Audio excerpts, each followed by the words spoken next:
Šis ir stāsts par manu motoceļojumu no Rīgas līdz Aratam un atpakaļ. Pareizi sakot, šīs stāsts ir pirmais paragrāfs, pirmā daļa. Ja saņemšos, tad būs vēl pāris video. Kā redzējāt, sākumā montāžiņa izskatās aizraujoši, bet motobraucienā tāpat kā ikdienā lielākā daļa ceļa paiet rutīnā. Un šoreiz arī, lai tiktu līdz apsolītajai zemē Turcijai, bija jāpēd daudz tūkstoši kilometru Latvijā, Lietuvā, Polijā, Slovākijā, Ungārijā, Rumānijā, Bulgārijā, tad tikai nonācu īpašā Turcijā. Palīdzēs ar laika apstākļiem. Latvijā valdīja migla, bet ne lietus vai ļoti augsts laiks. Nesoties to nedaudz nosalu, vai rīties augstums motocikla nav joka lieta, un bija ceļi arī pēc nedaudz par plānu tik tālu pārbraucienam. Pirms brauciena neveicu detalizētu maršruta analīzi. Vairāk biju iezīmējis savu galamērķi, tad bija Turcija, un tad plus mīnus aptunos laikus un vietas, kur varētu finišēt katru dienu. Pirmajā dienā šī vieta bija Polijas dienu daļa Slovākijai. Nebija pieredzes šādos zālos braucienos, nezināju, cik tālu tikšu, tādēļ ieliku aptuvenus un arī viesnīcas rezervēju pa ceļam. Tad izvēlētais ceļš mani veda ārā no Rīgas, papaceļu, garām Iecavai, Bauskai, Paņožai, Kaunijai, Suvalkiem, tad jau pār Polijas robežai, garām Elkai, Lomžai, Ostravai un finišs Varšavas pievārtē. Viena no retajām vietām Polijā, kur nav būvēts apveceļš.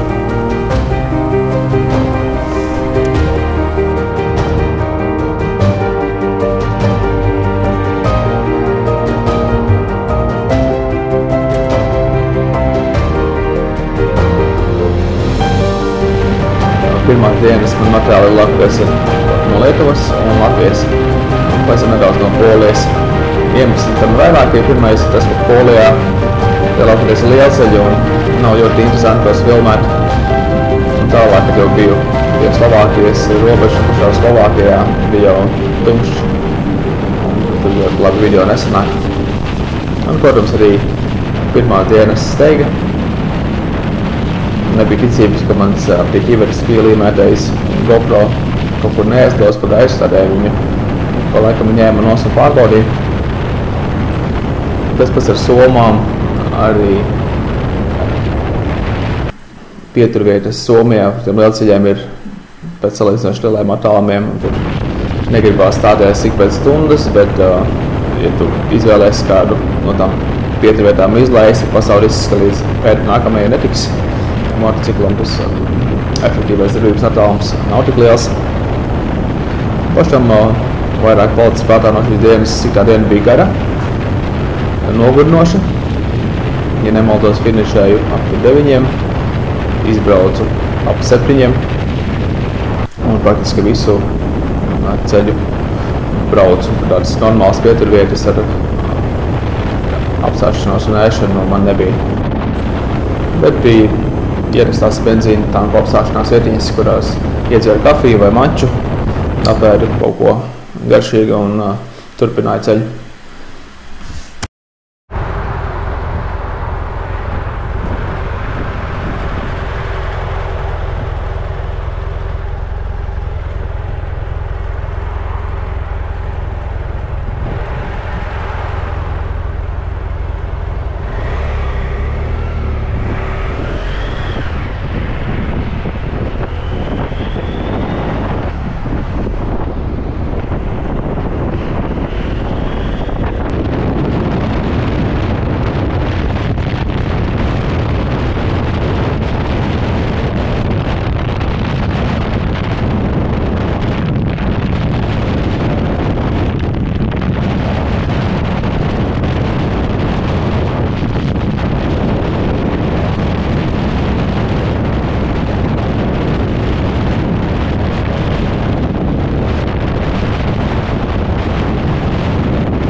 dienas otrās puses un vakar vairāk palicis prātā tieši brauciens pāri Karpatu kalniem.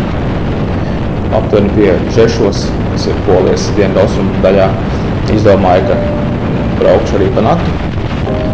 Mēģināšu pēc iespējas vairāk paveikt pirmdienā, lai tad vēlāk būtu īsāka pārbrauciena, kas man liekas bija laba izvēle. Un tas, protams, iekļāva tādu līkumošanu Karpatu kalniem, Austru Karpatu kalniem pēc dienrakstošā laika iesāšanās. No visām valstīm, kurām braucu cauri, tad cilvēkie ceļi noteikti bija Bulgārijā, bet Slovākija laikam bija tur otrajā vietā. Vēlēnējos romiešu dokumentos Austrum Karpati tika saukti par Montes Sarmatiki, jeb sarmatiešu kalnu. Un Lietuvu Karpati tika saukti par Karpatiem. Vārds, kas pirmo reizi tika pieminēts Ptolemeja ģeogrāfijā. Bet kā jau kuram nopietnam ģeogrāfiskam veidojumam, ja kalnēm ir daudz nosaukumu. Ģermāņu ciltis var sauc par Huņu Alpiem. 13. gadsimta Ungāru dokumentos tie minēti kā Torčalu, Tarcālu, sniegotie kalni. Vēlāk avoti tos dēvē par Transilvānijas kalniem. Krievu autori tos saukši arī par Rumāņu kalniem. Paša vārda izcelsme nav pilnīgi skaidra, bet pats vārds Karpates visticamāk ir saistīts ar senajiem dāķiešu ciltīm, ko sauc par Karpes vai Karpi, kas dzīvoja apgabalā uz austrumu no Karpatiem. Pats vārds Karpati visticamāk nāk no protoindoeiropiešu saknes šker, kas nozīmē kalns, akmens vai kaut kas tāds raudžs, piemēram, albāniešu karpe, ģermāņu skerb, veco ziemeļnieku harf, harau, gotiku, skarpo un tā tālāk. Piemēram, latviešu vārds cirt arī ir no šīs pašas saknes. Šī nav pēdējā reize, kad Karpatu realizēs šajā video blogā. Jau nākamajā video pēc īsa pārbrauciena caur Vidus Donavas, ja Panonijas zemieni, mans ceļš vedīs caur nepareizi nosaukto Transilvānijas Plakankalni un tālāk jau uz Dienvidu Karpatu kalniem. Bet tas ir materiāls jau nākamā video, tad asāšu šobrīd pie šīs video animācijas un uz tikšanos nākamajā YouTube video.